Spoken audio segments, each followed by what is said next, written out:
What's up, ladies and gentlemen? I'm Vigilante, watching the Vigilante Effect, and as promised, here's some gameplay footage from Max Payne 3, the game that just came out, released today, May 15th.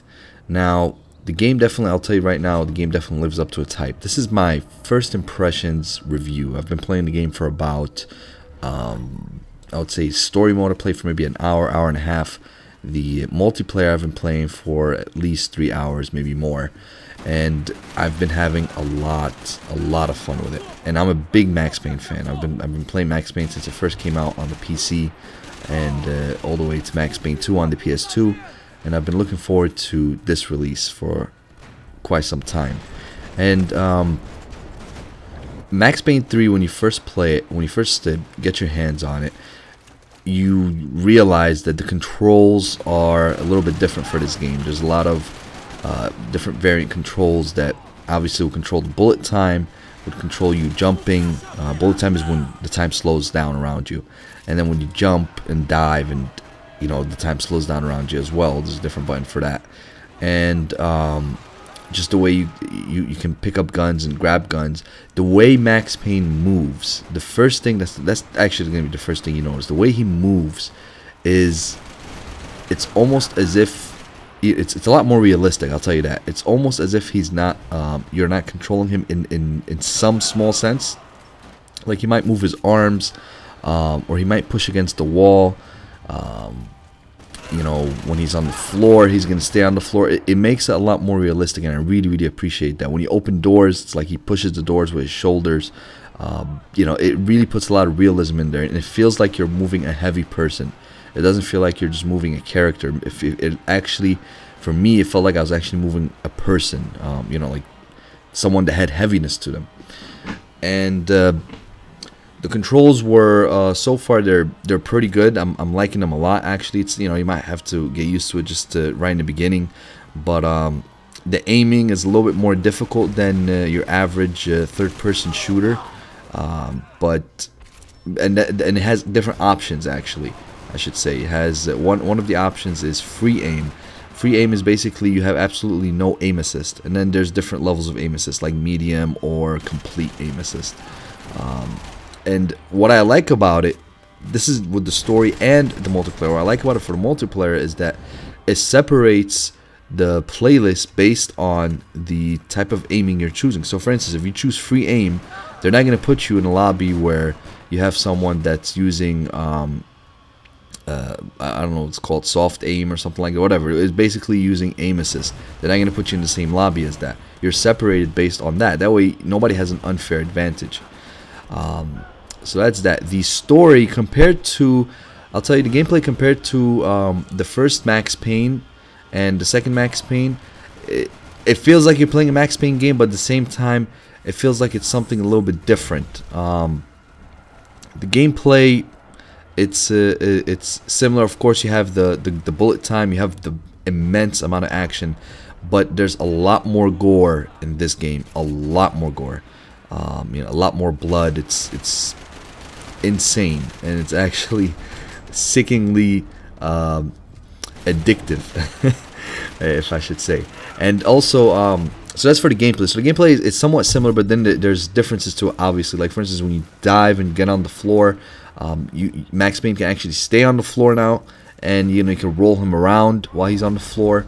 Also, you can take cover, which was not in the previous games. This is the first time. And some reviewers pointed out, and that's a good point out, is that Max Payne has gotten older, and he has gotten much older, and he's been a little bit worn out. So now it makes sense that he has a cover system, basically. You know, he even in one of the scenes where he starts going into the action, you know, he says, "Oh, you know, now I got to go back to my old self in terms of doing crazy stunts, etc." So it's obvious that he hasn't been doing that for a while. That's one. Two, the story seems grimmy. The sounds are similar to how they used to be. Once you hear the old familiar theme of Max Payne, you know, you feel right at home if you're a Max Payne fan. One thing though is and I'm not sure how I feel about this one, but one classic thing that stood out in Max Payne is the way that the story was told, and the way that it was told is almost told in a graphic novel setting, where it would always be, you know, like, yeah, there would be little cutscenes here and there, you know, in-game cutscenes, but then the actual cutscenes wouldn't be, you know, CGI or anything like that. It would just be comic strips or novel strips, if you say, if that sounds better. But here in this game, it's not like that. It's actually just a lot of cutscenes. That's one thing, and the cutscenes are blended into the gameplay so seamlessly, and you know, for instance, for 1 second you're playing the game, and then the next second it goes into a cutscene, then the next second it goes into the gameplay. So there's a heavy basis, or a heavy reliance on the story here. So it's not just the actions, also the story. So that's one thing to look out for if you're not a story person. I wouldn't say this game is not for you, but I would say you might get a little bit frustrated if you're not into cutscenes or whatnot. For me, I never get bothered by cutscenes. I actually enjoy cutscenes because I love when a game has a story, and I love to, you know, visualize that story as much as possible, while at the same time obviously getting to play the game. So that's for the single player. I'm not going to go into much about the story. You guys can figure that out when you watch it, or actually when you play the game, if you ever do. And but now going into the multiplayer. The multiplayer is so fun. It's like a blend of, it's a little bit of a blend of Uncharted, but with a heavier, you know, heavier equipment feel, or just a heavier movement feel. The aiming is a little bit more difficult than Uncharted, in my opinion, and it has a blend of, it doesn't include Call of Duty too much, but it has some Call of Duty concepts, like, you know, for instance, if you know, kind of like a kill streak type of thing, but not it's not very obvious, like, you're not, oh, I got a kill streak. It's not like that. It's like, for instance, you might get I don't even know if you kill 2 people or 3 people in a row. I don't know how many it is, but then you can upgrade your weapon within the game. It's like you get an upgraded automatic weapon to use temporarily, and that's pretty cool.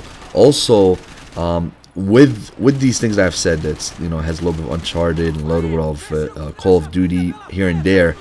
Obviously, Call of Duty is first person, it's third person, but, you know, I'm talking about the concepts. But besides that, even though I'm saying this, it's a completely unique game. Meaning, I'm not playing this feeling like, oh, this is Uncharted. I'm not playing it feeling like, oh, this is, you know, robbing off of another game. No, it's a completely unique game in and of itself, especially for the fact that you're able to use the slow motion. When you go into slow motion, the problem with it in terms of online, and that's why a lot of games weren't able to pull it off very well, is that when you go slow motion in a video game, I mean in a single player campaign, it doesn't make a difference because it's a computer CGI. You know, they're not going to be affected. They're just going to slow, and you're moving faster than them. But what about when you're talking about you know, you're playing against other humans in multiplayer? What's going to happen to them? Are you just going to keep moving really fast on the screen? Are they going to go slow? What's going to happen? Like, how is it going to be an effect that you're going in slow motion? So the way it goes here is that when you go in slow motion, everybody goes in slow motion, and I believe you're a little bit faster than the rest, a little bit. But regardless, the slow motion feature is not an overpowered feature in this game. I know a lot of people might be worried about that, but it's definitely not overpowered at all. It's very balanced, in my opinion. You know, just because you're going to go slow motion doesn't mean you're not going to die. It doesn't mean you're going to have the edge immensely. It doesn't mean anything like that. Actually, you might have a disadvantage even sometimes. But that's for the slow motion. The game, the multiplayer aspect of it is definitely going to be something that people are going to like. I'm definitely going to be playing this game a lot more. I love it so much, especially the online. It's a completely different feel. It's a refreshing feel for a video game, and although I wouldn't say that it's gonna get as much of a crowd as, let's say, Call of Duty, only because Call of Duty has already, you know, they've established themselves. So no matter how good a game is or how fun a game is, it's gonna take quite some time before you know, before it can basically take over as what everybody's going to be playing. Not everybody's going to be playing, because not everybody's even going to be buying Max Payne, because the fact that it's story based. People, they're not going to think, oh, I'm going to get it for the multiplayer. That's not going to really happen. At least that's not what I see. So, but the people that are playing it, I'll tell you this much, they're definitely going to be playing it a lot more often. And well, that's been my short first impression review. I hope you guys enjoyed. The video's finished, so I can't even continue. But be sure to look out for my full review coming after I beat the game. Thank you. Peace.